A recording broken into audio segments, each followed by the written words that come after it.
That night, the Lumen Hall restaurant looked like a temple of glass and gold. Light reflected off the crystals, the silverware gleamed like blades, and every guest looked as if they had stepped out of a luxury magazine. And it was exactly in this setting, flawless, grand, almost sacred, that the first mistake appeared. It didn't come from a burnt dish. It didn't come from a delayed table. It came from a waitress's feet.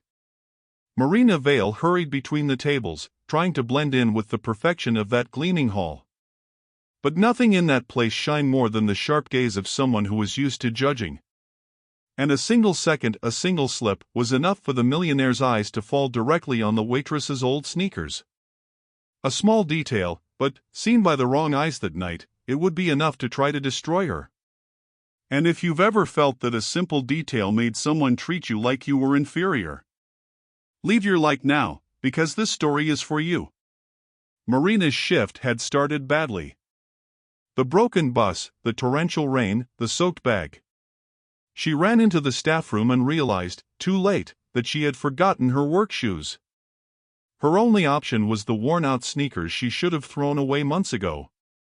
The manager, overwhelmed with the packed house, didn't notice. But someone did. He noticed.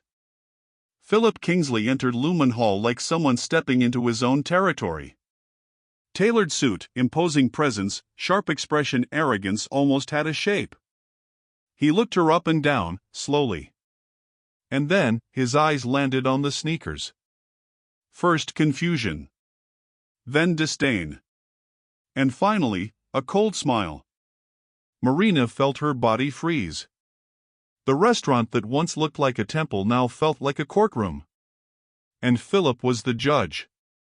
He tilted his plate to the side, drew everyone's attention at the table, and without blinking, said, "You don't belong here." Some laughed. Others looked away. Marina simply took a deep breath, trying to protect the little dignity she had left. The problem was that Philip wasn't satisfied. And that small detail, a pair of old sneakers, would be only the beginning. If you've ever faced an unfair humiliation at work, write in the comments. I've felt that too. The silence that followed Philip Kingsley's insult wasn't simple discomfort. It was the kind of silence that weighs. That squeezes the air. That turns an entire hall into an audience. Philip slowly raised his hand and snapped his fingers, short and commanding. A summons. No, an order. The manager, Adrian Holt, who was trying to handle 3 situations at once, froze when he heard the sound. He turned, saw Marina's tense expression, and felt his stomach sink. "Mr. Kingsley, is there a problem?" he asked, adjusting his tie like someone trying to hide his own fear. Philip leaned back, crossed one leg over the other, and smiled like a man who already knows he's going to destroy someone that night. He pointed at Marina with the tip of his chin, a humiliating, calculated gesture. "Tell me, Holt, since when do you hire poor teenagers?" The blood drained from the manager's face. "Sir, that's not true," she. "Look at her feet." Philip's icy tone sliced through the air. Everyone at the table followed the gesture, almost in sync, as if invited to admire a cruel spectacle. Their eyes settled on Marina's worn-out sneakers. The laughter began quietly. And grew. One of the guests murmured, "My God, what an embarrassment." Another laughed too loudly, eager to please the billionaire. "This is a luxury restaurant, not a school cafeteria." The manager swallowed hard. Marina held her posture. Still. Breathing deeply. Not crying. Not lowering her head. Philip wasn't done.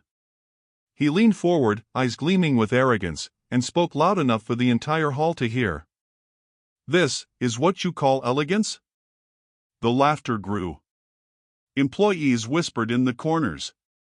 Even customers from other tables watched, curious, judging, entertained. And then came the threat. The most feared of all. Philip spun his phone between his fingers and said, with terrifying calm, "I can destroy this place with a single review." The manager went pale. The room froze. Marina felt her heart pounding, not from fear, but from indignation. She took a breath and said politely, "Sorry for the inconvenience, sir." But it wasn't an apology for existing.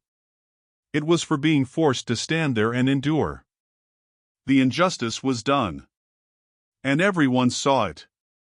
The space around Philip Kingsley's table still vibrated with the echo of laughter and humiliation.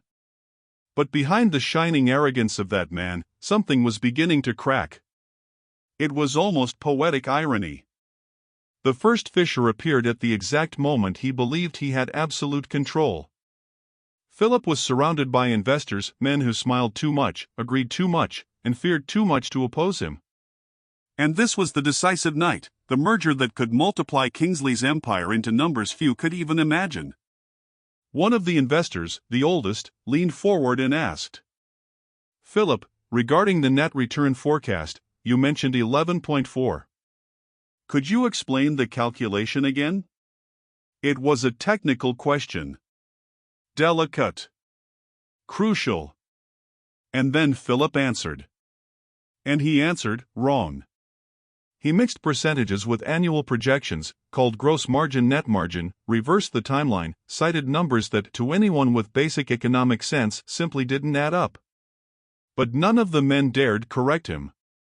They just nodded, fake smiles plastered on their faces, while pretending to take notes so they wouldn't anger the billionaire's fragile ego. Marina approached to pour water. And right there, as the pitcher trembled slightly in her hands, she heard. And understood. That merger, projected at over 300 million, was about to collapse because of a childish calculation error. Marina Vale, the humiliated waitress of that night, had studied economics in a community program after losing her chance to enter college. She had learned on her own what many of them had never even tried to understand. She recognized the mistake immediately. And hesitated. Her heart raced. She needed to say something.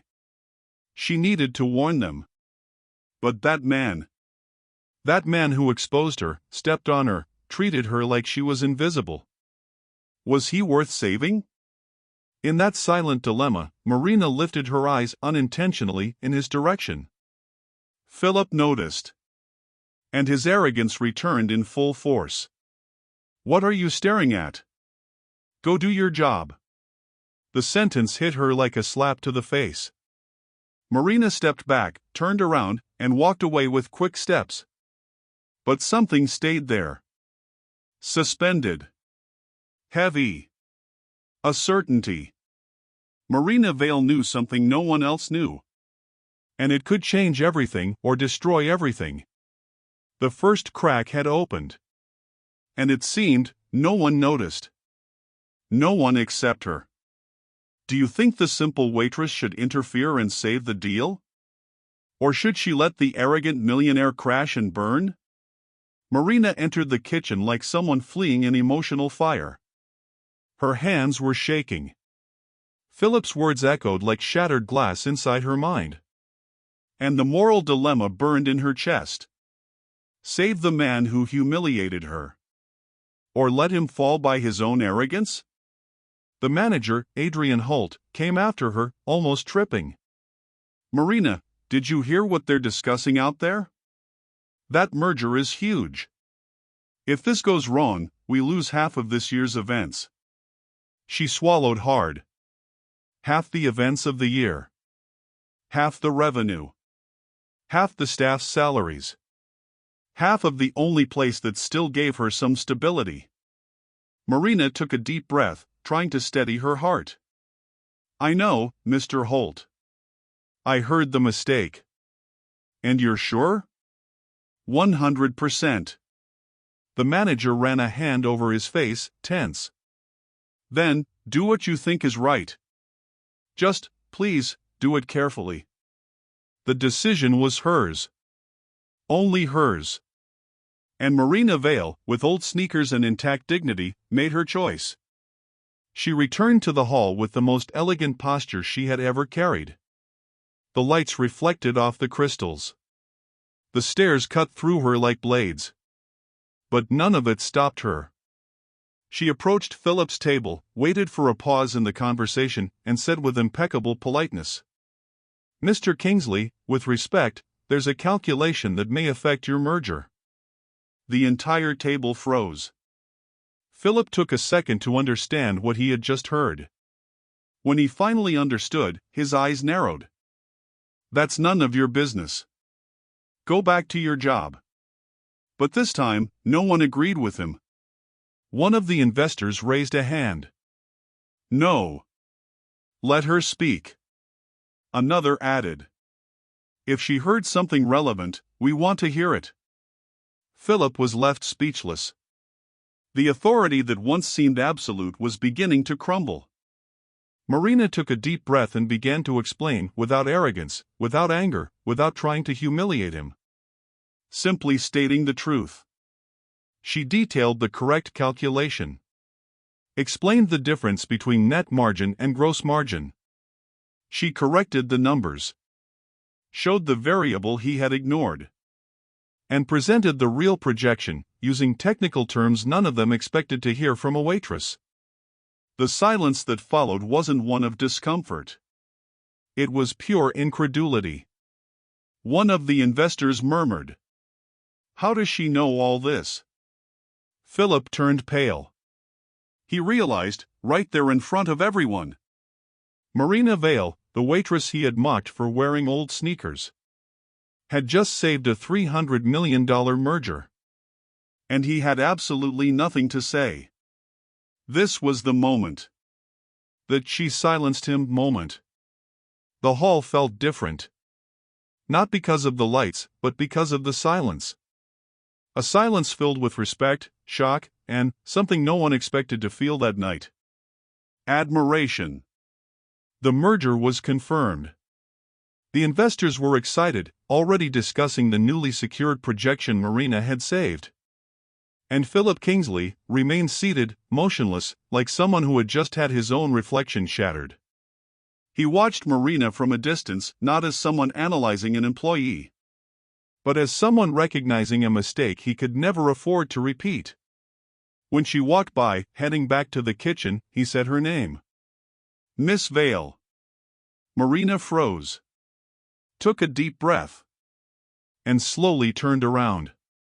Inside, she feared the worst. Being fired for daring to speak up. But the man who approached her wasn't the same one who had humiliated her earlier.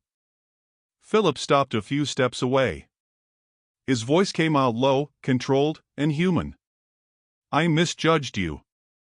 He looked at his own immaculate shoes, then at hers. "I mistook your shoes for your worth." Marina felt a knot in her throat. The manager behind her discreetly wiped away a tear he would never admit shedding. Philip opened his wallet and took out a black card, sleek, discreet, powerful, the kind of card one does not hand to just anyone. He extended it toward her. "This is not a gift. It's an opportunity." On the back, there was a number and an inscription. Kingsley Institute Scholarship Program. He continued. "It's a full-ride scholarship. For young people with talent and courage." A pause. "People like you belong anywhere excellence is required." The words echoed like healing. They didn't erase the pain of the humiliation, but they acknowledged the truth she carried. Marina hesitated for a second. Not out of fear, but out of respect for herself. "I accept," she said, firm. "But I do not accept being treated as less than I am. Not ever again." Philip lowered his head, not in defeat, but in respect. The guests whispered among themselves, impressed. Some even applauded quietly. When everything was over, Marina walked to an empty corner of the kitchen. She looked at her old sneakers. Took a deep breath. And smiled. An external detail would never define who she was again. Nor where she could go. Sometimes in life, it's not the size of the mistake that reveals who we are. It's the way we choose to react when we're underestimated. Marina Vale didn't win by arguing, shouting, or striking back in anger. She won by staying true to her own worth even when they tried to reduce her to a pair of old sneakers. And maybe that's the greatest lesson of this video. You are not what others see. You are what you insist on being, even when no one believes in you. If this message touched your heart, subscribe to the channel and keep following stories that remind us that dignity and inner strength always find a way.